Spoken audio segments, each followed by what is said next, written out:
Hi, welcome to my channel. අද මේ කතා කරන්නේ මේ වගා ආයෝජනය ගැන. වගා ආයෝජනය කියන එක මේ දවස්වල තිද්දත් වෛරල් යන ටොපික් එකක්. මොකද හැම තැනම ඔයගොල්ලන් දන්නවා Facebook එකේ ඇඩ්වර්ටයිස්මන්ට් යනවා ප්‍රධාන කොටගෙන කම්පැනි තුනක් මේ වගා ආයෝජන සම්බන්ධයෙන් ප්ලාන්ටේෂන් කියලා. මේක ගැන ගොඩාක් කට්ටියට ප්‍රශ්න තියෙනවා. මේක ඔහෙලා බලමු මේක ඇත්ත තත්ත්වය මොකද්ද? මේක ආයෝජනය කරනවද හොඳද නැද්ද? ඔක දැන් ඔයගොල්ලන් බැලුවොත් Facebook එක පුරාවට ගිහිල්ලා ගොඩාක් ඔය මේ පෝස්ට් ඇඩ්වර්ටයිස්මන්ට් තියෙන ආයෝජන කරන්න මෙච්චර දෙනවා ලක්ෂ 10කට 30000යි සමහර 40000යි ඒතර ලක්ෂේ නම් පටන් ගන්න පුළුවන් අවුරුද්දේ දෙකේ එකේ තියෙනවා.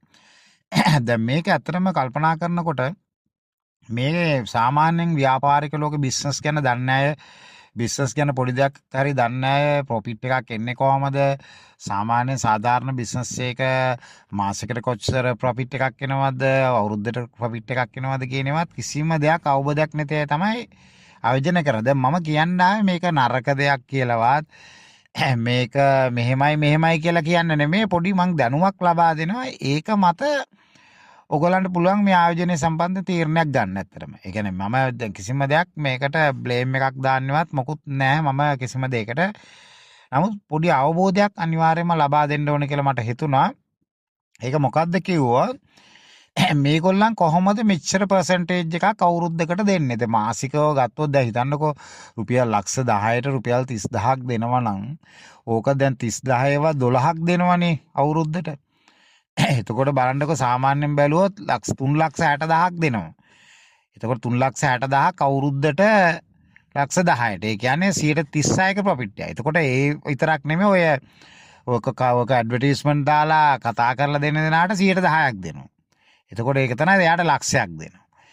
එතකොට 140 ගාණක් දීලා කම්පැනියටත් ලාභයක් ගන්නවනේ.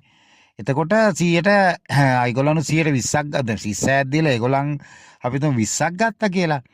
එතකොට මේක කීයක් වෙනවද 150 60 ඔය වගේ යනවා. දැන් ඔය ප්‍රධාන ආයතන මම නම් කියන්න කැමති නැහැ. ප්‍රධාන වගා ආයෝජන කරනව ගැන ඔය ඇඩ්වර්ටයිස් කරන කම්පැනි තුනක් තියෙනවා ඔයගොල්ලන්. දන්න ප්‍රධාන වශයෙන් තවත් ඇති. මේක දැන් රැල්ලට තව ඕපන් වෙනවා. මේකේ වෙන සිද්ධිය මම පොඩ්ඩක් ඔයගලන්ට කියන්නම්. මම හොයලා බලපු විදියටයි මේක. මොකද ඔකේ ආයෝජන කරන අයගෙන් 99%ක්ම ඉන්වෙස්ට්මන්ට් ගැන දන්නේ නැහැ. එකක්.